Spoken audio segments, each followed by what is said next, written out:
Welcome to the show for our ITM Cup review that saw Southland bitterly disappointed with a trip to the Manawatu that yielded nothing. But luckily, results elsewhere saw the championship table compact. Harbour breaking through for their first win helped, as did Canterbury denying Otago anything for their fighting effort. Waikato's form turnaround is inexplicable, as was the margin by which Counties Manukau defended the Shield. But who cares why and how? It was impressive to watch. One more hold against Waikato and Southland can look forward to an end-of-season challenge. Well, Dave, a few bad habits crept back in the game against Manawatu, turnovers inside that opposition 22. Yeah, Tom, it was really disappointing, we've obviously had a chance now to review the game and, we talked in depth about a lot of that to do with, excuse me, and to do with attitude and we let ourselves down. And again, we showed some good signs and built some pressure, and then we just eased off again in that 22. And we had guys that just were standing and watching, and not committing to that breakdown area, and we're getting turned over. And it was disappointing in the end. It was a difference in the game. Was concentration a problem on defence? Because normally quite staunch, a few gaps, a few missed tackles this time around. Yeah, it's an interesting one. Again, we work a lot on our systems in regards to defence, and again, there was some highlighted in the review, a couple of tries that were quite soft, to be fair, and again, whose responsibility in those systems, and again, it comes down to the individuals making those mistakes in those defensive systems. So, no, it was disappointing, and again, we haven't got a lot of time to work on it, but a lot of it's a mental state of mind too, in regards to being alert and being focused in regards to wanting to get the breakdowns and wanting to defend properly in the system. There were some good early signs. That line-out drive leading to Hardy's try. It would have given you reason to hope this may have been the Stags' day.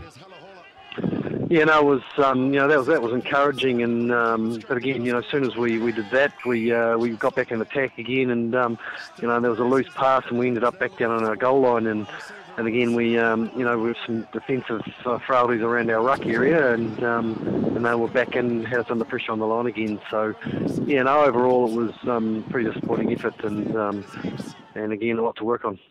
I see between the two sides there was 40-plus turnovers, which is quite a high error rate, yet still an entertaining game. Both teams tried to be enterprising.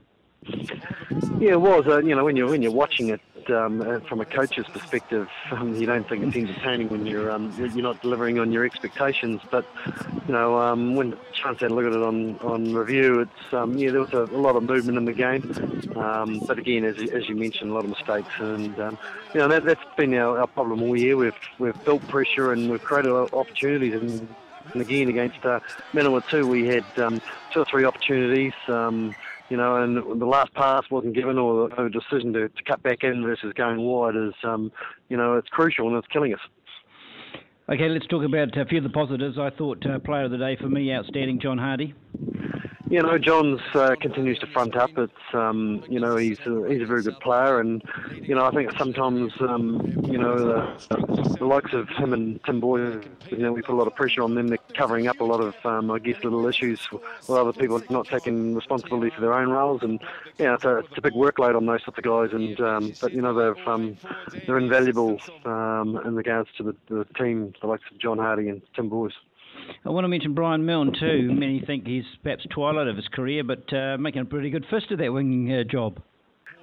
Yeah, he's been our form winger at this stage. He's making a lot of gain line for us, and and again it's he's come from playing centre. We just think his skills are better highlighted on the wing.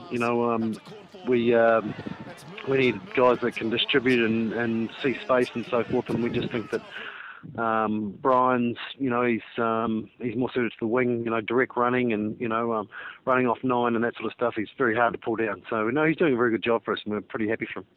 And again, Hara Holo and buying constant threats without making too many clean breaks, but they're a handful.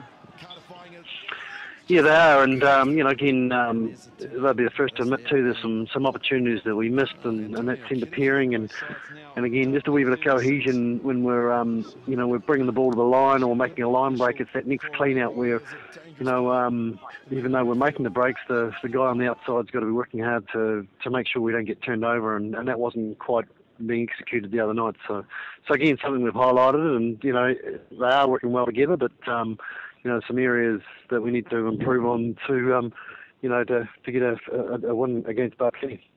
And the first impression of Calvary Whanatia, not easy for a young guy to come in at last minute, but I thought tidy in those minutes and threw a pass that could have been a try at either end. Yeah, no, we're pretty happy with him. He's fitted in nicely. He's a young guy, and you can just see he's got a bit of skill. Again, he was under a lot of pressure with that pass, and he got it away. But unfortunately for us, it was taken behind by Robbie, and he couldn't do much with it. But we're pretty happy with him. And just reviewing the game, you could see there was some opportunities. He sees holes. He likes to run hard when he gets the ball. So we'll just, see how he develops over the next couple of weeks, and hopefully he can deliver for us.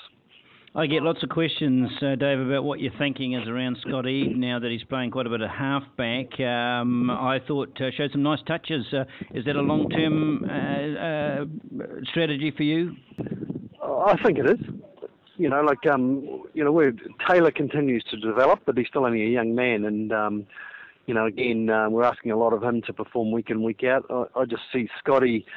What I saw in club rugby was some good decision making. He works hard with his forwards. He understands the game, and I think that's starting to come to the fore. And even his limited time he's had at ITM Cup, you can see that he's putting guys into holes. He's most decision making around putting David Hall down the touchline, Tim Boys just into a gap to score under the post.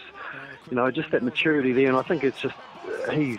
To me, I haven't talked to him about long term, but I just see that there's some real upsides for him being able to, play 9 and be very competent in that area. I think he can be a very good halfback and also have that option of backing up at 10. So a real asset to the guy going forward for aspirations for higher honours and also for our team too. I think he can add some real value in that 9 position.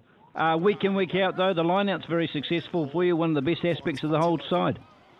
Yeah, it is, and it's that's a feather in the cap to the Hawani and Josh Beckwith that run that line out, and Whopper, and it's delivering, and that's a frustrating thing. We're delivering some quality ball, but we're just not taking those opportunities. But I still think that hopefully we can see that over the next couple of weeks that we're getting the benefits because we are delivering even at scrum time and line out time pretty good ball to launch from. And finally, it's not pretty reading looking at Southland at the bottom of the table at the moment, but the way it's congested, a good win over Bay of Plenty this weekend, you could be second, certainly in the top 4. Yeah, and it's it's disappointing from obviously the goals would be to beat Man or 2 and sitting in a better position. But I had a look at the table last night, and it's pretty congested. But again, to me, it's I'm not too worried about, I guess, points at the moment. It's about getting our game right, performing the best of our ability, and those points will come. And again, there's still 4 to 5 games to go, and anything can happen. But definitely just internally focused on what we need to do, really. To the Premiership table, and the Wellington and Canterbury Juggernauts rolled on while Auckland lost a tire or two, but not the likelihood of finals action. If Canada's Manukau Shield era continues, they should amass enough points to also make the playoffs. Their defence against Waikato significantly impacting both teams' chances of making top 4, since they are the prime contenders for that last spot.